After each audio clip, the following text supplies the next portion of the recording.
welcome back to my channel. My name is Ajwa and I hope you are all doing well. So today I'm not going to try to play the devil's advocate. However, there's been tons of releases of designer, niche, celebrity, all manner of fragrances this year, some of which have been received well and others not too well. I'm here to sort of give my prediction. You know, I'm not a prophetess, I'm not a seer, I don't know much about analytics and all those things, but based on how some fragrances are received, the hype, the not so hype around them, you could tell that they'll be locked up somewhere and never be revisited, or they'll be continued to be hyped throughout the following year or the few months to come. In most instances, a lot of designer perfumes are well received because of its mass appealing nature than some of these Middle Eastern and niche fragrances, because they tend to be more, potent and quite strong, which sort of put people off. However, there's been tons of flankers when it comes to these designer fragrances, some of which have been received well and others not too well. On top of my head, I can just remember the Burberry Hair Elixir, the Victor & Rolf Flower Bomb, Good Fortune, Kayali Love Fest Burning Cherry, the white one from Jadot, the Jadot Dio, the Le Parfum from YSL. There are so many of them. Most of them have been quite well received, but they are mostly flankers and people have sort of grown out of, always chasing after flanker, and they want something new. So one such hyped fragrance, I have to get the name here because it's quite a long one, is Vanilla Royale Sugared Patchouli 64 Intense by Kayali. This is quite a new release. People, I believe, still have it in transit to be delivered to them. People have received their fragrances and have reviewed them. However, I do not think this fragrance has been received that well. I know people who have sworn by it, they love it, but it's just few people. I think the reason why this fragrance will be tagged somewhere and probably never be revisited is because the target audience did not appreciate this fragrance. This is sort of a Middle Eastern vibe fragrance with leather, patchouli, vanilla, wood and other notes which are not so mass appealing, and it's being promised to be like an upgraded version of the Vanilla 28 did not live up to that hype. People were expecting something more intense, more delectable, more vanilla-y, and I don't think that is what they got. That is the reason why I believe that fragrance is not being received as much as it would have been if it were marketed towards a different market or audience. I think the whole this Vanilla Royale Sugared Patchouli 64 was targeted towards the Western market, and most of these audience or people who normally enjoy these womanly, girly, feminine Kayali fragrances are not used to these patchouli, earthy, leathery mix. I believe that is one of the reasons why this fragrance has not been received well. People swear by it, but on the whole, from videos and reviews and other things that I have seen, you could clearly see that it wasn't what was expected, and people are quite disappointed. So I think this fragrance, after the next few, let's give it about 2 more months between December, January for the winter weather, where it's most likely to work better. People will play around it, add it to some few videos here and there, after which I don't think there will be any hype around it because it is not something that is did what it was supposed to give or delivered what it was promised. I think if this fragrance was geared towards the Middle Eastern audience or market, probably it would have done so much better, but the target markets did not receive it well.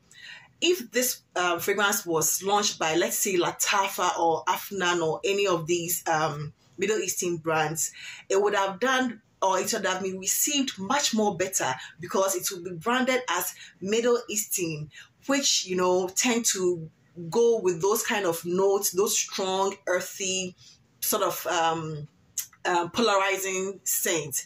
So that is my number one prediction of a fragrance that is going to be touched away and never spoken about for 2023.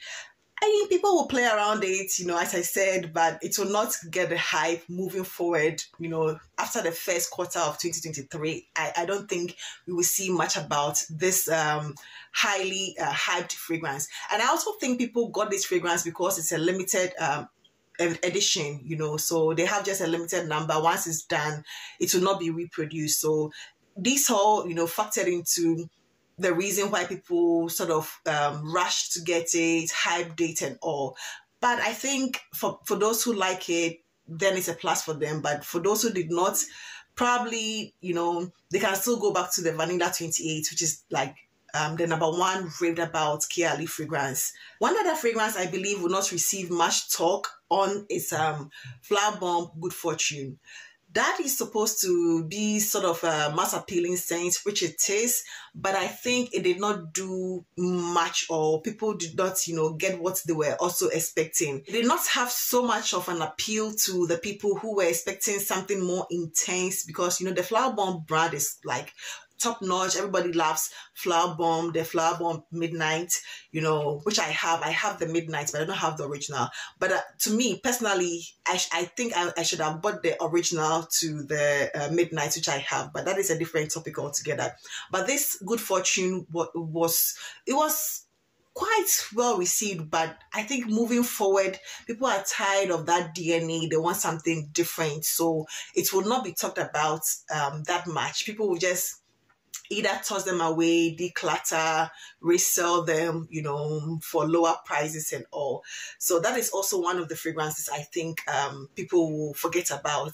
When it comes to J'adore, that J'adore Duo, that is an excellent fragrance. And I think it was not supposed to be this general fragrance to be worn like on everyday basis. I think it has some its target market, and it's supposed to be this body spray, like it's like a body mist straight out of the shower fragrance that is not like supposed to be long lasting, giving you a punch, that kind of thing. So that has its target audience, but for the price that this fragrance sells for, I don't think people will be willing to just pay around $120 just for a body mist. So that is the reason why I feel that fragrance will not really be hyped about. But if anyone is gifted this fragrance, I think they will enjoy it, because it's a very good scent, very womanly, light, airy, breezy, everyday, perfect for night time, perfect for sleep, perfect for cuddling, all those kind of intimate, warm moments with someone, That is how I will categorize that fragrance. But I don't think moving forward it will be so hyped, I believe there are going to be tons of other fragrances to be released 2023. So people will most likely declutter some of these things just to make room for others and to get the money to buy newer fragrance releases. And that is what I believe. It's quite an unpopular opinion. People might not agree with me, but it's a trend, it's a trend. Sometimes you follow trends. Based on that, you can predict what is going to happen.